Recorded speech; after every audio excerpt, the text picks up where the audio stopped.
আসসালামু আলাইকুম প্রিয় শিক্ষার্থী বন্ধুরা, কেমন আছো তোমরা সবাই? পবিত্র রমজান মাসে আশা করছি সবাই ভালো আছো। সবাইকে রমজানের শুভেচ্ছা।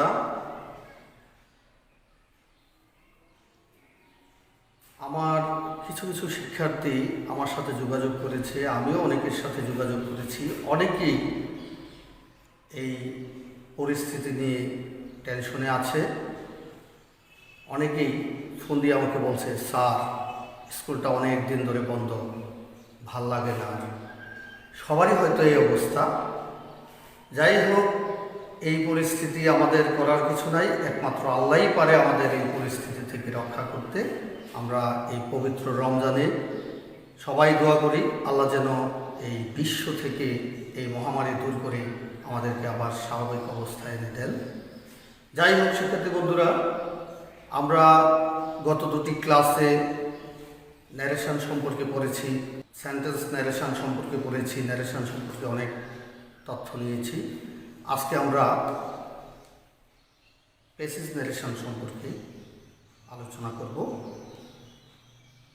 প্যাসেজ ন্যারেশন আসলে ভয় পাওয়ার কিছু নেই। তোমরা যেভাবে সেন্টেন্স ন্যারেশনগুলো পড়েছ ঠিক একইভাবেই প্যাসেজ ন্যারেশনটা করবা। প্যাসেজ ন্যারেশনটা আসলে তেমন কিছু না, যে কয়েকটা সেন্টেন্স একত্র যুক্ত করেই কিন্তু একটা প্যাসেজ ন্যারেশন করা হয়, যেটা একটা ঘটনার প্রেক্ষাপট হয়ে দাঁড়ায় দু তিনটা সেন্টেন্সের মাধ্যমে। এরকম সেন্টেন্সকে আমরা প্যাসেজ ন্যারেশন বলি। তো শিক্ষার্থী বন্ধুরা, তাহলে চলো আজকে আমরা একটা প্যাসেজ ন্যারেশন সম্পর্কে আলোচনা করি। আমি তোমাদের জন্য এটা প্যাসেজ ন্যারেশন বোর্ডে লিখেছি এবং এটা আলোচনা করব, তোমরা আমার সাথে থাকো। তাহলে চলো আমরা ন্যারেশনটি দেখি। The teacher said to the students, "Have you prepared your lesson today?" "No, sir," replied the student. The teacher said, "Why have you not prepared?" "I was suffering from headache yesterday," replied the student. Okay, dear student, আমরা আসলে এখানে দেখতে পাচ্ছি যে এই ন্যারেশনের মধ্যে দুটো অংশ দেখছো। The teacher said to the student, এই একটা part, "Have you prepared your lesson today?" ওকে, একটা অংশ তোমরা দেখতে পাচ্ছ যে রিপোর্ট ইনভার্টেড কমার ভিতরে, এখান থেকে শুরু হয়েছে the teacher said to the student, তারপরে কি একটা কমা দেখতে পাচ্ছ, তারপরে ইনভার্টেড কমা শুরু হলো, সেখান থেকে আমরা শুরু করলাম আবার have you prepared your lesson today। তো ব্র্যাকেটের ভিতরে যে অংশটা আছে সেটা হচ্ছে রিপোর্টেড স্পিচ, আর ব্র্যাকেটের বাইরে যে অংশটা আছে সেটা কি রাইট, সেটা হচ্ছে রিপোর্টিং ভার্ব। ওকে, রিপোর্টিং ভার্বের পরে একটা কমা বসেছে এবং রিপোর্টেড স্পিচের পূর্বে ইনভার্টেড কমা দেওয়া হয়েছে এবং সেন্টেন্সটা শেষ করার পরে, রিপোর্টেড স্পিচটা শেষ হওয়ার পরে ইনভার্টেড কমা শেষ করা হয়েছে। এবং আমরা যদি খেয়াল করি এই রিপোর্টিং ভার্বের মধ্যে একটা হচ্ছে দ্য টিচার, এটা কি বলবো আমরা, কি বলবো? Okay, speaker, very good, speaker. আর the student, thank you, listener, the student হচ্ছে লিসেনার। say to say হচ্ছে ভার্ব। সো সাবজেক্ট বা অবজেক্ট, অবজেক্ট মিন্স লিসেনার। তারপর কি আছে কমা এবং ইনভার্টেড কমা, ইনভার্টেড কমা দিয়ে শুরু হয়েছে have you prepared your lesson today। তার মানে হচ্ছে প্রিয় শিক্ষক শিক্ষার্থীকে জিজ্ঞাসা করলেন, have you prepare your lesson today, তুমি কি তোমার পাঠটা প্রস্তুত করেছো? তাহলে এটা কোন sentence? Have you prepared your lesson today? কোন sentence? Excellent, interrogative sentence. Interrogative sentence. Reported স্পিচটি যদি ইন্টারোগেটিভ সেন্টেন্স হয় তাহলে আমরা কি বসাবো? এবং আমরা শুরুতেই বলি যে রিপোর্ট ন্যারেশন করতে গেলে কি করব? আমরা দেখব স্পিকার এবং লিসেনার ফাইন্ড আউট করব। এবং প্যাসিভ ন্যারেশনে রিপোর্টিং ভার্ব শুরুতেও থাকতে পারে আবার শেষেও থাকতে পারে। ডাইরেক্ট স্পিচে, তো ডাইরেক্ট স্পিচে যদি শুরুতে থাক বা শেষে থাক, ইনডাইরেক্ট করার সময় আমরা কি করব? কি করব? হ্যাঁ, ইনডাইরেক্ট করার সময় আমরা স্পিকার শুরুতে বসাবো, তারপর ভার্ব, তারপর লিসেনার। ওকে, তাহলে দ্য টিচার, স্পিকার হচ্ছে the teacher, the teacher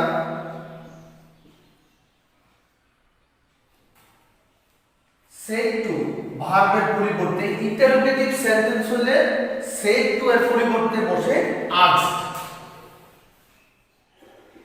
the teacher asked, listener হচ্ছে the student। the teacher asked the student। ওকে, যেহেতু এটা ইন্টারোগেটিভ সেন্টেন্স এবং রিপোর্টেড স্পিচটি হ্যাভ দ্বারা শুরু হয়েছে, কোনো মডাল ভার্ব, কোনো অক্সিলারি ভার্ব বা টু বি ভার্ব দ্বারা যদি শুরু হয়, তাহলে এই কমা এবং ইনভার্টেড কমা উঠে গিয়ে সেখানে আমরা ইফ বসাবো। কমা ইনভার্টেড কমা উঠিয়ে সেখানে কি বসাবো? ইফ বসাবো। ইফ, ইফের পর কি করব? ইফের পর সাবজেক্ট। এখানে ইউ, ইউটাকে দ্য স্টুডেন্ট, ইউটা হচ্ছে দ্য স্টুডেন্ট। তো এই পার্সন চেঞ্জ হবে, ইউটা পার্সন, তো পার্সন চেঞ্জ হয়ে এখানে ইউ আছে, তাহলে এটা চেঞ্জ হয়ে কি হবে? হি হয়ে যাবে, কারণ শিক্ষার্থীকে শিক্ষক জিজ্ঞাসা করছে, সেজন্য এখানে কি হবে? If he, if he prepare, if he have, হ্যাভের পরিবর্তে হ্যাভ ভার্বের পাস্ট ফর্ম হচ্ছে had. if he had prepared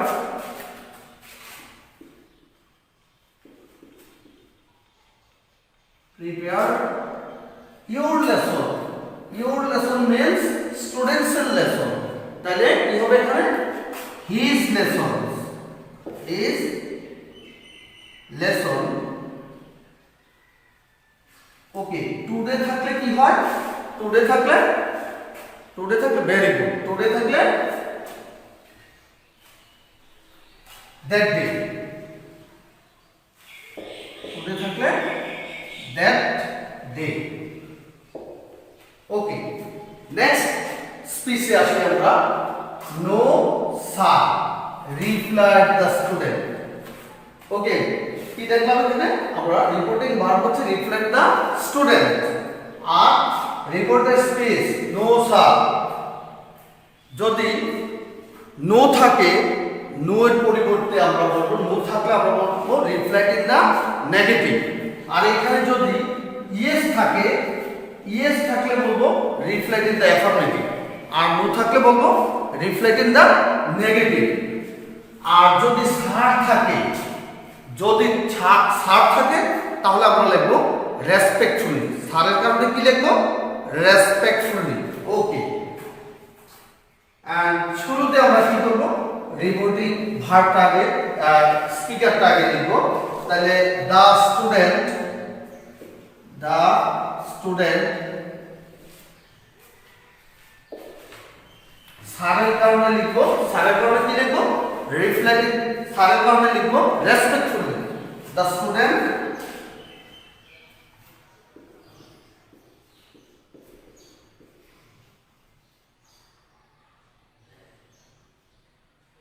respectfully, no এর কারণে reflecting the negative,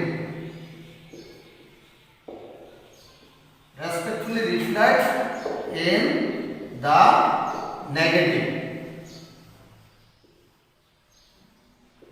Respectfully reflecting the negative. এখানে আমরা খেয়াল করি নো স্যার এর পরে আর কিছু নাই, নো স্যারের পরে কিছু নাই। নো স্যারের পরে যদি আরো কিছু থাকতো তাহলে আমরা সেটাকে যুক্ত করতাম and said that অথবা and added that। নো স্যারের পরে যেহেতু আর কিছু নাই তাহলে আমরা কিছু লিখব। আর যদি নো স্যারের পরে অথবা ইয়েস স্যারের পরে আরো কিছু থাকে তাহলে আমরা কি লিখব and said that অথবা and added that। Very good. এখন আমরা কি করব, the teacher said why have you not prepared। Okay, এখানে রিপোর্টেড স্পিচ হচ্ছে why have you not prepared, আর রিপোর্টিং ভার্ব কি the teacher said। তো এইটা খেয়াল করো, এটা কোন সেন্টেন্স, ইন্টারোগেটিভ সেন্টেন্স। এই সেন্টেন্সটাও ইন্টারোগেটিভ সেন্টেন্স। তাহলে স্পিকার এখানে কি আছে the teacher, তাহলে আমরা এখানে লিখব the teacher, the teacher interrogative, যেহেতু ইন্টারোগেটিভ সেন্টেন্স তাহলে এখানে আমরা ভার্ব কি বসাবো, সেইটার পরিবর্তে asked। Very good, asked, the teacher asked। কাকে জিজ্ঞাসা করছে, স্টুডেন্টকে। তাহলে the teacher asked him or the teacher asked the student, অথবা এটাকে না বসালেও আমরা পারি the teacher asked why। এই রিপোর্টেড স্পিচটি যদি কুশন ওয়ার্ড দ্বারা শুরু হয়, রিপোর্টেড স্পিচটি যদি কুশন ওয়ার্ড দ্বারা শুরু হয় তাহলে যেই কুশন ওয়ার্ডটা দ্বারা রিপোর্টেড স্পিচটি শুরু হবে আমরা সেটাই সেখানে বসাবো। তাহলে the teacher asked why আছে, তাহলে আমরা why বসাইব। why you not prepared, why have you not prepared। তাহলে এখানে আমরা কি লিখব, why he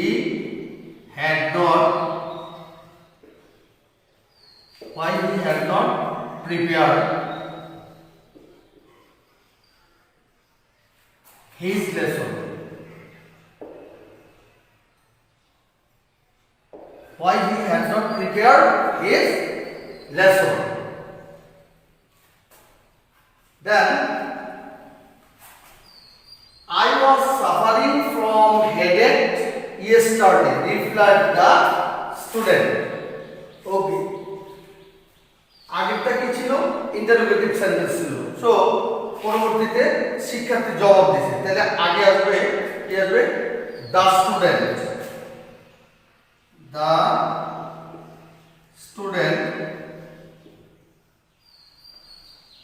the student replied that, comma inverted comma উঠে সেখানে আমরা that বসাবো। the student replied that I was suffering। তাহলে এখানে আমরা কি লিখব, he had been suffering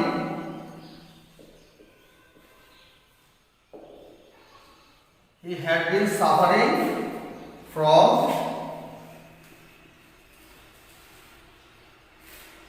headache।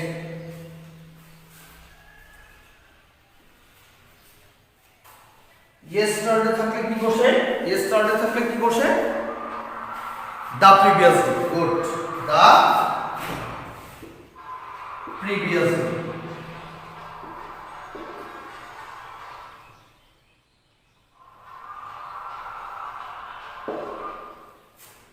Okay dear students, I again discuss the narration with your better understanding, for your better understanding।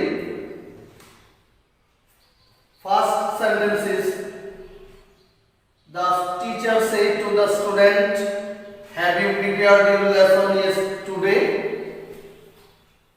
So the teacher asked the student if he had prepared his lesson that day. আমরা এখানে কি পরিবর্তন করেছি? শুরুতে কি ছিল? Subject or speaker. শুরুতে subject or speaker আমরা বসাইলাম সাবজেক্ট, তারপর ভার্ব আছে এখানে ভার্ব। যেহেতু ইন্টারোগেটিভ সেন্টেন্স, রিপোর্টেড স্পিচটি যেহেতু ইন্টারোগেটিভ সেন্টেন্স, তাহলে আমরা সেট এর পরিবর্তে আস্ক বসাইলাম। তারপর কি করলাম? দ্য স্টুডেন্ট লিসেনার বা অবজেক্ট, আমরা এখানে অবজেক্ট বসাইলাম। তারপরে অংশটা কি হলো? রিপোর্টেড স্পিচের আগে কমা এবং রিপোর্টিং ভার্বের পরে কমা এবং রিপোর্টেড স্পিচের আগে ইনভার্টেড কমা ছিল। আমরা কমা এবং ইনভার্টেড কমা উঠিয়ে দিয়ে ইফ বসিয়েছি। ইফ কেন ইফ বসিয়েছি? ইফ বসিয়েছি এটা ইন্টারোগেটিভ সেন্টেন্স এবং এই সেন্টেন্সটা অক্সিলারি ভার্ব দ্বারা শুরু হয়েছে। যেহেতু অক্সিলারি ভার্ব দ্বারা শুরু হয়েছে এবং ইন্টারোগেটিভ সেন্টেন্স, এই কারণে কমা ইনভার্টেড কমার পরে আমরা কি বসাইলাম? ইফ বসাইলাম। যদি সেখানে অক্সিলারি ভার্ব না থেকে যদি এখানে কোনো কুশন ওয়ার্ড থাকতো, তাইলে আমরা কি বসাইতাম? ওই কুশন ওয়ার্ডটা বসাইতাম। ভেরি গুড, ওই কুশন ওয়ার্ডটা বসাইতাম। আর যদি কুশন ওয়ার্ড না থেকে এখানে কোনো অক্সিলারি ভার্ব থাকে, তাহলে কমা এবং ইনভার্টেড কমা উঠিয়ে সেখানে আমরা ইফ বসাবো। Okay, next, have you prepared your lesson today? If এর পরে আমরা যে কাজটা করি, সাবজেক্ট বসাই। এখানে সাবজেক্ট আছে, সাবজেক্টটা ইউ মানে দ্য স্টুডেন্ট। তো যেহেতু টিচার স্টুডেন্টকে জিজ্ঞাসা করেছে, সেই জন্য ইউ এর পরিবর্তে হি বসাবো। হি হ্যাভ এর পাস্ট ফর্ম, হ্যাভ ভার্বের পাস্ট ফর্ম হচ্ছে had. He had prepared his lesson, your lesson. এখানে আছে ইউর লেসনের পার্সন চেঞ্জ, ইউর লেসনের পরিবর্তে হিজ লেসন। এবং টুডে থাকলে টুডে এর পরিবর্তে কি বসে? That day. Very good, today এর পরিবর্তে দ্যাট ডে। এই যে আমরা দ্যাট ডে লিখলাম। তাহলে আমাদের এই সেন্টেন্স শেষ। পরবর্তী সেন্টেন্সে আসি। পরবর্তী সেন্টেন্স কি আছে? No sir. কি আছে? No sir reflect the student. Teacher যখন প্রশ্ন করছে, শিক্ষার্থী উত্তর দিল সরি। কি উত্তর দিল? স্যার। আমি শিখি নাই। তাহলে কি বলছিলাম যে প্যাসিভ ন্যারেশনে বা ন্যারেশনে রিপোর্টিং ভার্ব সেন্টেন্সের শেষেও থাকতে পারে, আবার শুরুতেও থাকতে পারে, ডাইরেক্ট স্পিচে। কিন্তু আমরা যখন ইনডাইরেক্ট করি, তখন সেন্টেন্সের শুরুতেই আমরা স্পিকার এবং লিসেনার রিপোর্টিং ভার্ব বসাইতে হবে। তো আমরা এখানে কি বসাইলাম?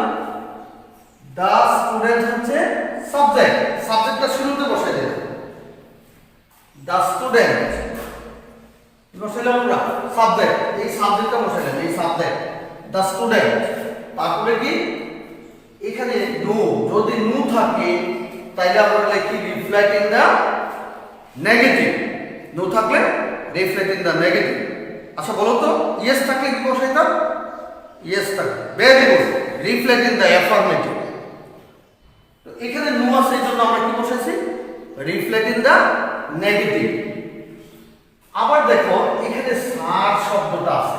যদি স্যার শব্দটা থাকে, তাহলে আমরা রেসপেক্টফুলি বসাবো। কি বসাবো? রেসপেক্টফুলি। Very good. তাহলে আমরা কি লিখলাম? The student. তাহলে রিফ্লেক্টের আগে আমরা লিখব respectfully reflect in the negative. No এর কারণে respectfully reflect in the negative. Very good. যদি ইয়েস স্যার অথবা নো স্যারের পরে আরো থাকে, তাহলে আমরা কি বসাবো? And said that. কিন্তু এখানে ইয়েস স্যার অথবা নো স্যারের পরে রিপোর্টেড স্পিচ আর নাই, রিপোর্টিং ভার্ব এসে গেছে। সুতরাং আমার এখানেই শেষ করতে হবে respectfully reflect in the negative. যদি এই রিপোর্টিং ভার্বের পূর্বে যদি নো স্যার, নো স্যারের পরে আরো কিছু থাকতো, কি থাকতে পারতো? No sir, I have not learn my lesson. যদি এমনটা থাকতো তাহলে আমরা কি করতাম? Respectfully reflect in the negative and said that অথবা and added that। সুতরাং এখানে যেহেতু আর নাই আমরা এটা লিখব। তারপরে আসি আমরা পরবর্তী সেন্টেন্সে। কি আছে পরবর্তী sentence? The teacher said, the teacher said reporting verb, reported speech, why have you not prepared, why have you not prepared, কেন তুমি শিখো না? তাহলে দ্য টিচার এবং এটাও interrogative sentence, why have you not prepared, কোন সেন্টেন্স? Interrogative sentence. তাহলে আমরা কি লিখব? দ্য টিচার, দ্য টিচার আমরা লিখলাম, হ্যাঁ টিচার সাবজেক্টটা লিখলাম, সে, এই সে ভার্বের পরিবর্তে আমরা যেহেতু ইন্টারোগেটিভ সেন্টেন্স তাহলে আমরা কি যেন বসাই ইন্টারোগেটিভ সেন্টেন্সে? সেড বা সেড টু এর পরিবর্তে আস্কড। Very good, asked. তাহলে the student, the teacher asked, আমরা কি লিখেছি? the teacher asked, এই সেড টু এর পরিবর্তে asked। যদি রিপোর্টের স্পিচটি কুশন ওয়ার্ড দ্বারা শুরু হয়, ইনডাইরেক্ট করার সময় ওই কুশন ওয়ার্ডটাই বসে। তাহলে আমরা এটা বসাইলাম why, why আছে, why বসাইলাম। তারপর কি? why you have not prepared, তাহলে আমরা why you, ইউর পরিবর্তে এই যে সাবজেক্ট আমরা এখানে কি লিখলাম? he, why he had not prepared his lesson, had not prepared your পরিবর্তে his lesson। then I was suffering from headache yesterday, replied the student। The student replied that, আমরা এখানে সাবজেক্টটা আগে লিখে নিচ্ছি। The student replied that he had not prepared, he had not, oh sorry, I was suffering from headache yesterday। তাহলে he had been suffering from fever yesterday থাকলে কি হয়? yesterday পরিবর্তে the previous day। এখানে একটা জিনিস খেয়াল রাখবা যে আমাদের টেন্সের যে পরিবর্তনটা, রিপোর্টেড স্পিচটি যদি রিপোর্টিং ভার্বটা যদি প্রেজেন্ট ইনডিফিনিট টেন্সে থাকে তাহলে এটা ইনডাইরেক্ট করার সময় পাস্ট ইনডিফিনিটে যায়। প্রেজেন্ট পারফেক্ট টেন্সে থাকলে পাস্ট পারফেক্ট টেন্স হয়। যদি প্রেজেন্ট পারফেক্ট হয় পাস্ট পারফেক্ট, আর প্রেজেন্ট পারফেক্ট কন্টিনিউয়াস টেন্স হলে পাস্ট পারফেক্ট কন্টিনিউয়াস টেন্স হয়। পাস্ট ইনডিফিনিট থাকলে পাস্ট পারফেক্ট হয়, আর পাস্ট পারফেক্ট থাকলে এটা পাস্ট পারফেক্টই থাকে। আর যদি পাস্ট পারফেক্ট কন্টিনিউয়াস থাকে তাহলে পাস্ট পারফেক্ট কন্টিনিউয়াস হবে, আর ফিউচার টেন্সে যদি থাকে তাহলে ফিউচার ইন দা পাস্ট হবে।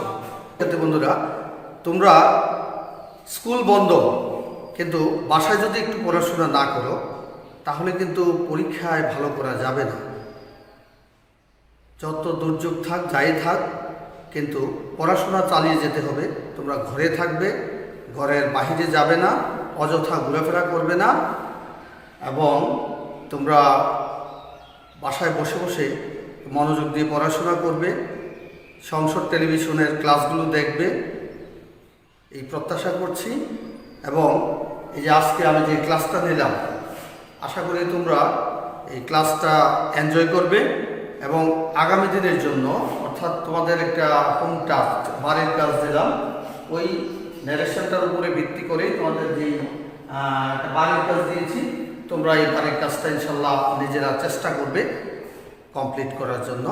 সবাই ভালো থাকবে। আল্লাহ হাফেজ।